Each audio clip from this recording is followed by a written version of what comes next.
Another challenge of aging that may seem more obvious than retirement is ageism.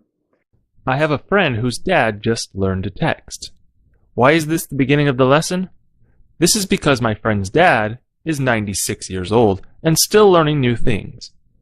So maybe, just maybe, we can challenge some of the preconceptions of age here in this lesson. Ageism is defined as a belief, action, or policy structure which assigns a particular role purely on age. Notice it does not necessarily mean old persons. How old do you need to be to get a license? That would be 16 in nearly all parts of the US. We make people wait until they're 21 to buy alcohol. These are examples of how young people have beliefs, actions, and policies set against them based purely on age. Ageism has a lot to do with assumptions, stereotyping, and some research. As people age, there are recorded and researched changes that occur. Specifically, one of many areas that change is fluid intelligence, defined as the ability to use logic in novel ways. Fluid intelligence is the opposite of crystallized intelligence, defined as a person's vocabulary and general knowledge. Fluid intelligence has been found to start decreasing around 45 and sharply so at 65, while crystallized intelligence stays about the same or decreases only slightly. With just this information, you may say that a person who is older than 50 should likely retire from a position in which they will need to handle multiple tasks simultaneously. And in fact, many places use this type of research as proof that they should forcibly retire individuals at this certain age. However, like anything taken out of context, the actual picture is very different.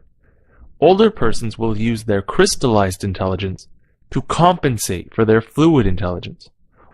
For example, let's say you hand a new type of problem to a young person and an old person. The young person may be able to think of the problem as it is, forming and playing with concepts in their mind. This is good, right? Well, the older individual may be able to draw from past experiences. How is the problem like those they have previously handled? While changes do occur as we age, we cannot hold up a single one of them and say, this is the reason we are doing this. The aging process doesn't occur in a vacuum, and one aspect that declines can often be compensated by another. What are some examples of stereotypes that people use for old people? Can't teach an old dog new tricks was first blasted away in the beginning, because a 96-year-old can learn how to text and use the internet.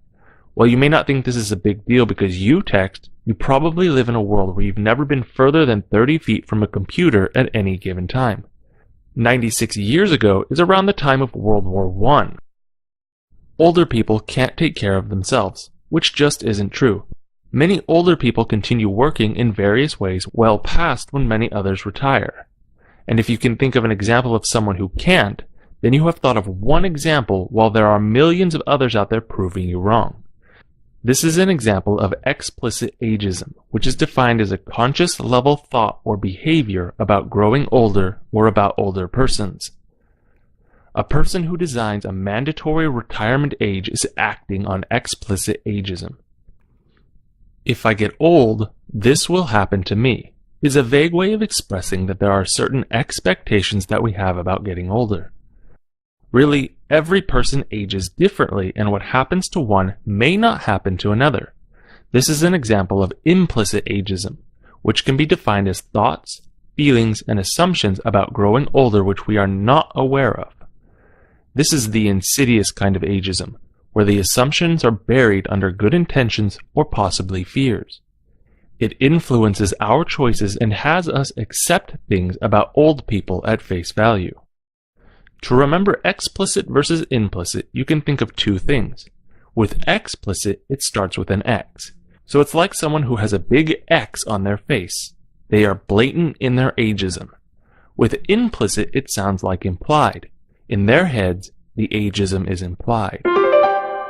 Ageism is defined as a belief, action, or policy structure which assigns a particular role purely on age. While many things can change, such as fluid intelligence, defined as the ability to use logic in novel ways, and crystallized intelligence, defined as a person's vocabulary and general knowledge, it is not to the degree that people assume. Different types of ageism include explicit ageism, which is defined as a conscious level thought or behavior about growing older or about older persons. There is also implicit ageism, which can be defined as thoughts, feelings, and assumptions about growing older, which we are not aware of. How do you know when you are successful at something? If you take a test, you know if you're successful based on the grade you receive. If you run a race, you know how well you did based on what place you came in, or whether your time was better than your last race. So how do people know when they are aging successfully? No single measure gives us a full picture of this type of success. Plus, we all have our own points of view about what success in older age would look like for our own lives. Yet researchers do aim to better understand specific areas of life that affect how well we age overall. This lesson identifies the dimensions of life that are important to successful aging and the factors that affect how much people thrive during their older years of life. Among the biggest challenges to success a person may face as they age, disease and disability are big issues. Physical health and cognitive functioning are important factors that influence whether we experience aging positively. Losing loved ones and friends is another difficulty. While this cannot be prevented, it is hard to lose this type of social support at a time when we may value these connections even more than earlier in life. Financial insecurity is another element that makes it hard to experience satisfaction near the end of life, since the experience is stressful and makes it more likely that we feel out of control. This is a particular challenge for those who have limited financial resources and socioeconomic status throughout life.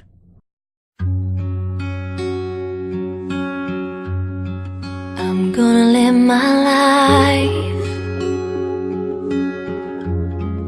like every day's the last,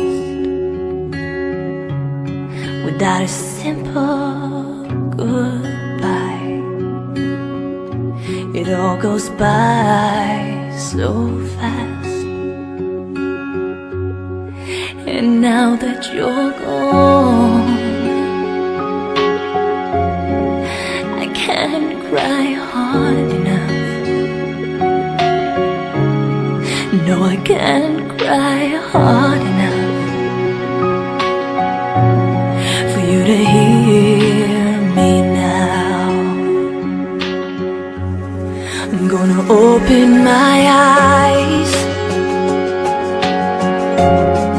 and see for the first time.